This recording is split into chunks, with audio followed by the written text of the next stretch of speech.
the Negro leader in America today is on the spot when he thinks that he has to defend, that he has to satisfy the white man and the black man too.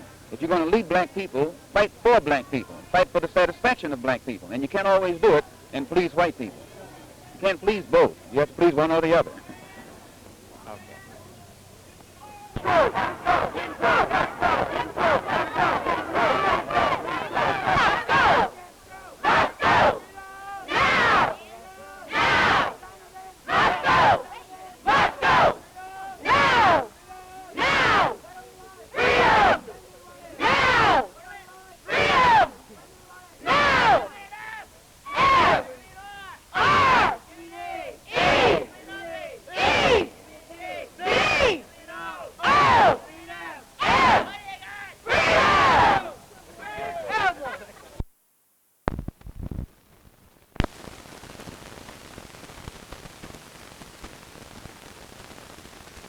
I'm endorsing his protest against the segregated school system. Would you like to see this boycott carried on a nonviolent basis?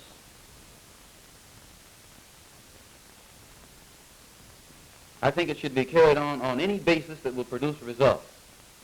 Any basis that doesn't produce results, actually, it's useless. For instance, you called for a rifle club recently.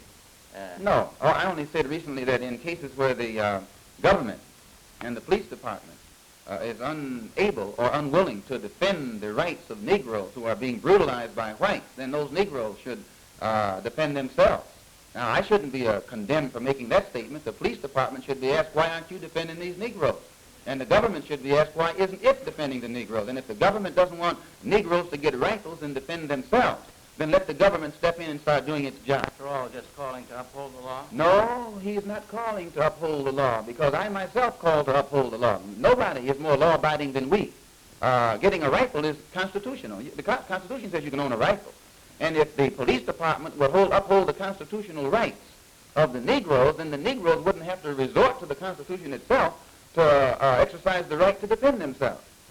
Well, you've been called a hate peddler. Do you think of yourself as being that? No, I tell the truth, and some people who don't like the truth call it hate. Would you think that this boycott will be as effective as the last one? If this boycott isn't effective as the last one, then the last one wasn't effective. If this one is a failure, then the first one was a failure. If this one is a success, then the first one was a success. If the first one was a success only because it was endorsed and aided by the power structure of New York City, then it wasn't a real success. It was an artificial success, a pseudo-success. So if this one is a failure, it will only point up the hypocrisy of the white power structure by endorsing and helping the first one. And Dr. Glamison will win even more so if this one is a failure, because he will prove his point.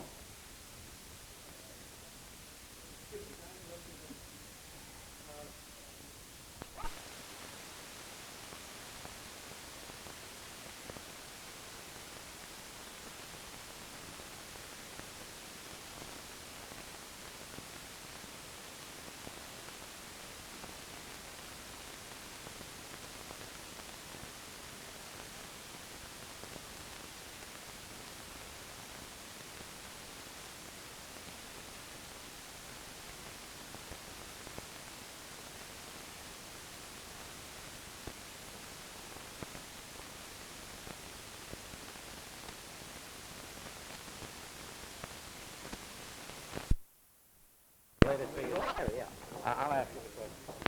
Gentlemen, we have a press room for art.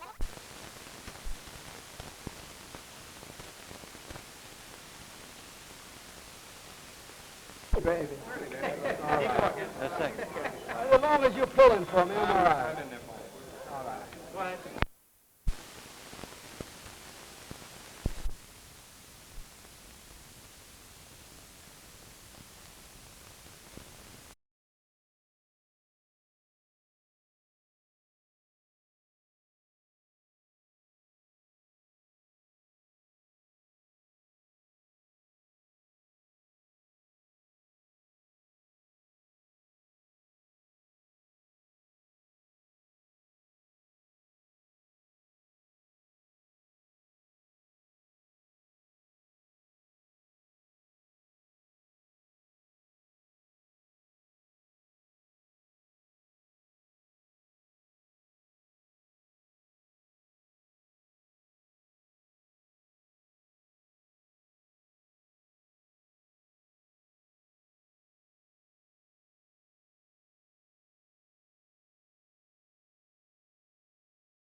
Is Senator George Brown from Denver, Colorado, Attorney Sawyer from Richmond, Indiana, and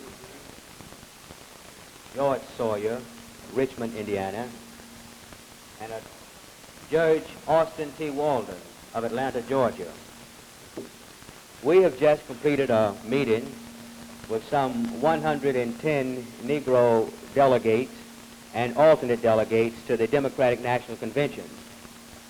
Yesterday it came to our attention that there are some 120 Negro delegates and alternate delegates to this convention. This is the largest number of Negro delegates ever to attend a national convention. And so we called them together today for the express purpose of meeting with each other. This was an informal meeting. The purpose, as I've indicated, was to meet with each other, to get to know each other, to express our ideas and our views relative to our own particular localities. We are proud of the fact that we have 4 Negro delegates from the state of Georgia, the first time in our history. And so we wanted other delegates to know this, and of course we wanted to know something about them.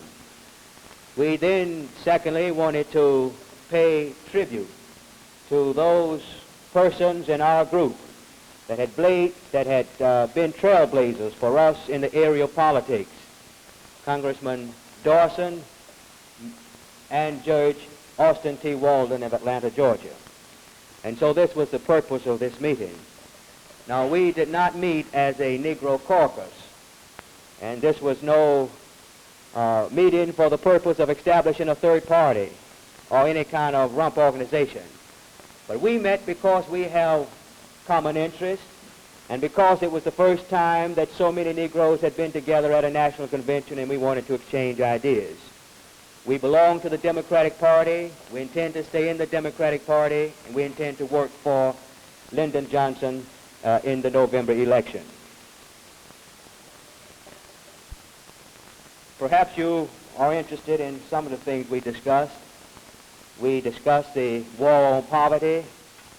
We discussed voters' registration, the need for continuing voters' registration throughout this country. And of course the question came up with reference to the Mississippi Freedom Party and the seating of that party at our convention. And of course it was the feeling of the persons assembled that the Negro delegates in their own convention, that is in their own delegation, would certainly use their influence, their talent and their ability to persuade and to seek to get their particular delegation to endorse a position that would result in the seating of the Mississippi Freedom Party delegation. I want to make it crystal clear that we were and are here at this convention, those of us who are delegates, those of us who are alternate delegates, as a part of the political party, the state political party of our state, and a part of the national political party. And that operating as such, we will operate within the framework of the National Convention, and that we will operate through the delegation of our state as is the case and as it should be. Be happy to answer any questions.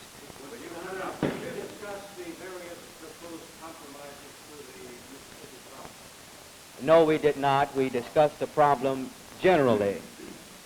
Senator, was there complete unity within this group, 100% delegates, complete unity? Well, when you say complete unity, if you mean, matter of the Mississippi situation? I think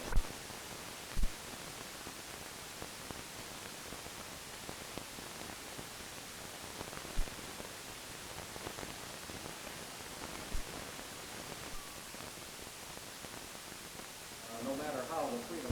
no, I don't think I said it was the consensus of the meeting that we should not discuss. I said we just did not discuss. What we did discuss at the meeting was, I think, the total feeling of the delegation, of the persons who were present as to how they felt. I think it was clear that they... very strong sentiment for having I'm sorry, I didn't hear you. Did you have any feeling of a strong feeling? Oh, there's no question that this was a strong feeling. And I think we discussed it in general terms, and this is what I'm saying. We did discuss it, did not discuss that. Yes. In the event that the Mississippi Freedom Democratic Party has not yet followed through in the actions that the Democratic Party takes. This, of course, ladies and gentlemen, was not discussed in our meeting. We did not call the meeting for that purpose. But I can say that it was the feeling of the delegates who were there that the Mississippi Freedom Party should be seated. It was their feeling that they would use their influence and their ability and their talent in their delegation to bring this about. No action was taken and no discussion was made after that point. I think first that I'd like to point out that, and make it crystal clear, that we as Negro delegates to this convention want to be a part of the entire convention. We did not come here to segregate ourselves. We did not call this meeting for that purpose. I think generally speaking, and we did not attempt to take a consensus of the feeling there, but from the feeling that we've had from most of the Negro delegates here at this convention, the feeling would be certainly that if there's to be a seating, that possibly some equality in the voting rights be handed down.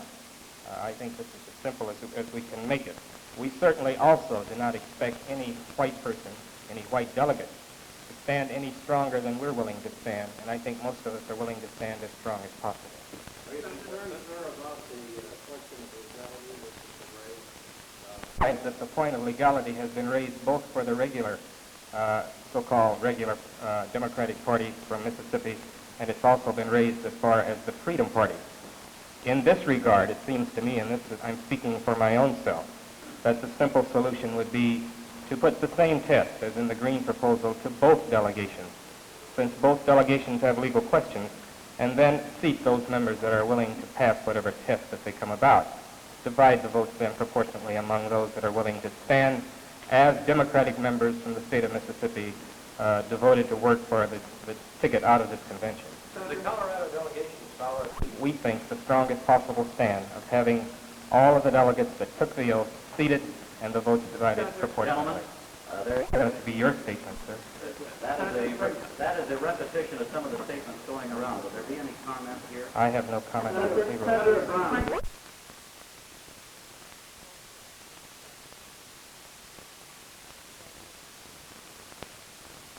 Rules and regulations of the delegation to bring about the seating of the Mississippi Freedom Party. Aren't you, in essence, beginning to break ground? It's in the platform plank relative to the civil rights, in the civil rights provision of the platform that I agree with. Particularly, there's a specific reference, I understand, to this statement of enforcement. The Democratic platform specifically calls for the enforcement of the civil rights plank, in contradistinction to the platform of the minority party in this country, which refers to execution, I believe, of the civil rights bill. Secondly, the civil rights, one item I understand in the plank is that it specifically denounces extremism. It names the Ku Klux Klan, the Communist Party, and the Birch Society. This, I think, is a step forward. I have not read the platform plank at all.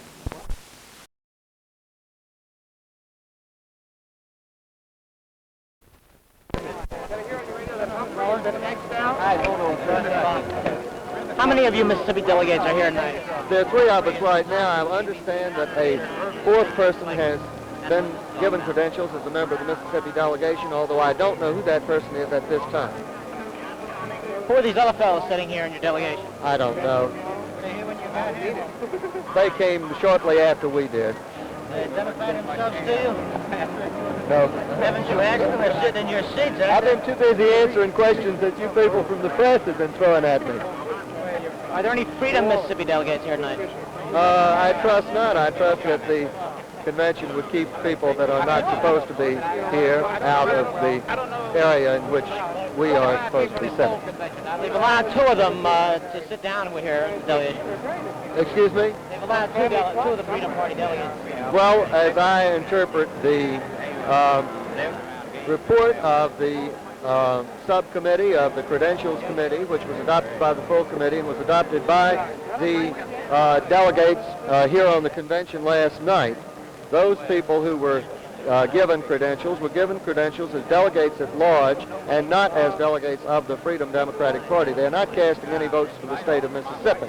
I would not be here if this convention had chosen to recognize as delegates from Mississippi or as representatives of the people of Mississippi any person from the totally unlawfully constituted so-called Freedom Democratic Party.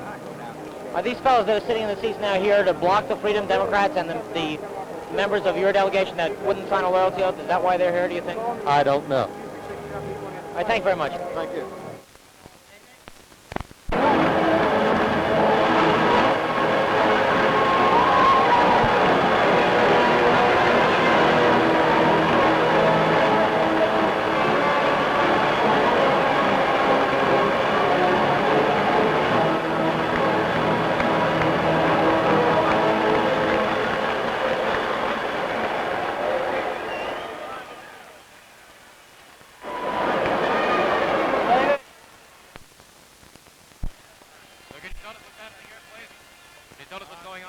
There's some people in the aisle, that's all I can say. Are these people regular delegates? I don't know, my back is turned. Robert Stinson. Great. Are you a delegate here? Yes.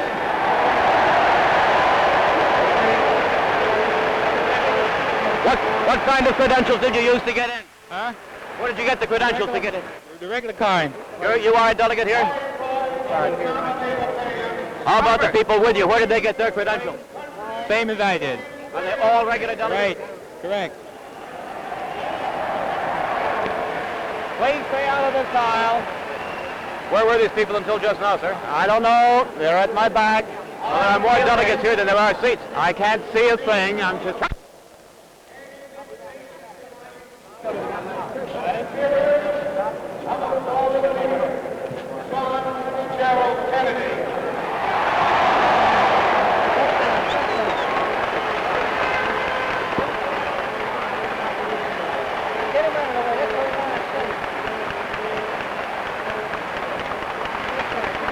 Are you going to remove these people from the aisle?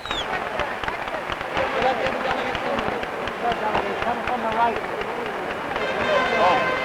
Do you have your credentials with you, ma'am? Do you have any credentials for seating here, ma'am? We would like to sit down. Do you have any credentials for seating here, ma'am? We just want to sit here. That is our home state, Mississippi. How many are there in your party? We have 68 delegates, 60,000 on the Freedom Registration Fund. Hey, would you identify yourself for us, please? My name is Mrs. Fannie Lou Hamer. I'm the vice chairman of the Freedom Democrat Party. Where did you get the credentials to get into the building tonight, Mrs. Hamer? Some loyal friends of ours gave us an invitation to come in.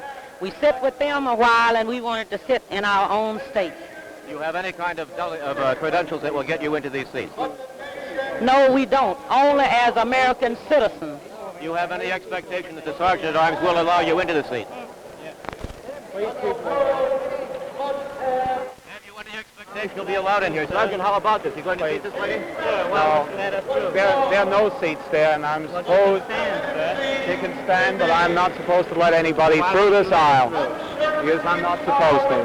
Well, why won't you? I'm not supposed to let anybody. How can you expect it with no delegates? Pardon, why won't you let her through, sir? I think it's the right To us, this is a closed society to us.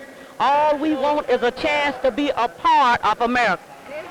How about using the usual process to get the credentials, Mrs. Hamer? This is all we want to have, is a chance to be in the world. This is Mississippi's closed society. And all we want is a chance to be in. We had friends that say, come in and sit with us. In other states of the Union, Mississippi, our birthplace. Don't sit over here. This is reserved. Who gave you the state of Mississippi. Who gave you the tickets to get in, ma'am? Our friends. Can you identify them for us? I will not. They should have been given to us by the state of Mississippi.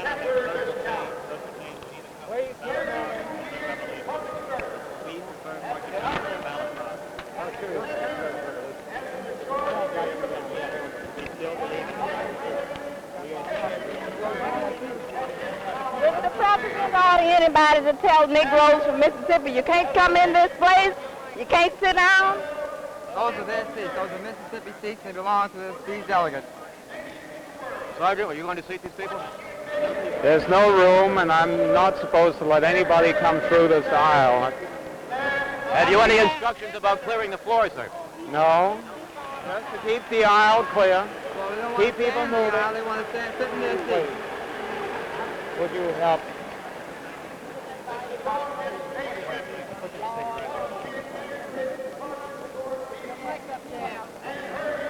Covered, it's been covered. Save it for now.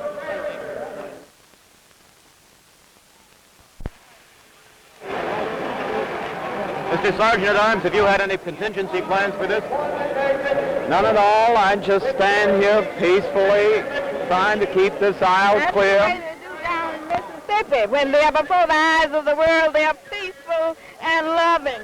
And when they get back to Mississippi, it's, nigger, you can't come in here. Nigger, you can't come in there.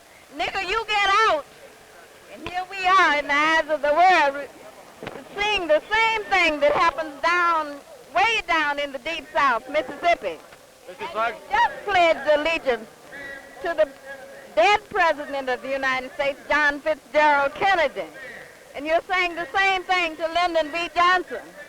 And he's saying that he's for the Civil Rights Bill, and he refuses, the country refuses to demand that Mississippi give Negroes their rights, their privileges. We didn't ask to be elected to anything. We didn't ask for any patronage. All we asked for is to let us sit over here. Madam, nobody is going through that aisle from any We know that. We know that. Really. We know that. Even there are hundreds of people already over there, but we should have known better than to come up here expecting. Look, there are no seats. Nobody is supposed to go through this aisle, regardless of what state they come from. Now, I happen to be from the state of Michigan, not the state of Mississippi, and I just stand here. See, nobody can go through this aisle. This is Mississippi. Please. Over in this corner of Convention Hall, this is Mississippi, and the world sees it. Just keep moving, please.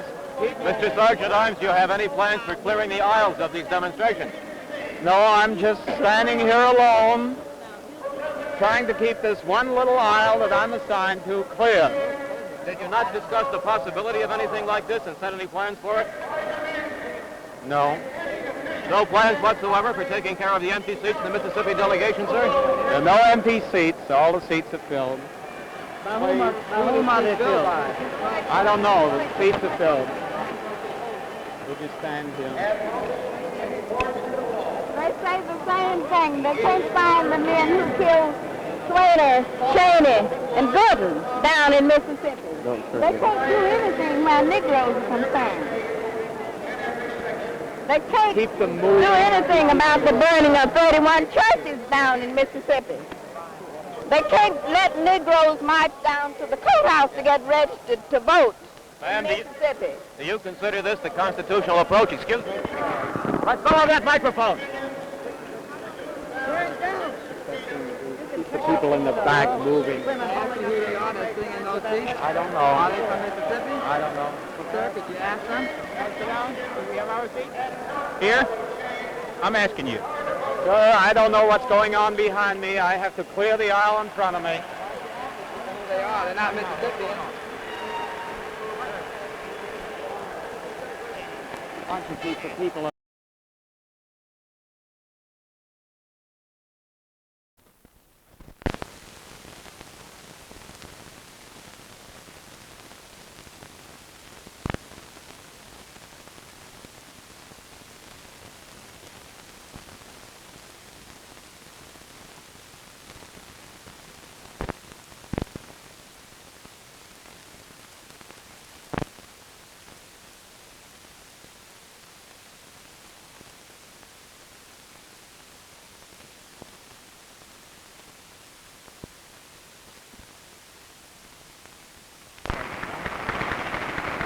Wait a minute, Reverend. Are there any questions from any member? Mississippi, which is Montgomery County, for the the people got off to use the washroom, and 2 of the people to use the restaurant. 2 of the people wanted to use the washroom. The 4 people that had gone in to use the restaurant was ordered out. During this time, I was on the bus. But when I looked through the window and saw they had rushed out, I got off of the bus to see what had happened. And one of the ladies said it was a state highway patrolman and a chief of police ordered us out. I got back on the bus, and one of the persons who had used the washroom got back on the bus, too. As soon as I was seated on the bus, I saw when they began to get the 5 people in a highway patrolman's car.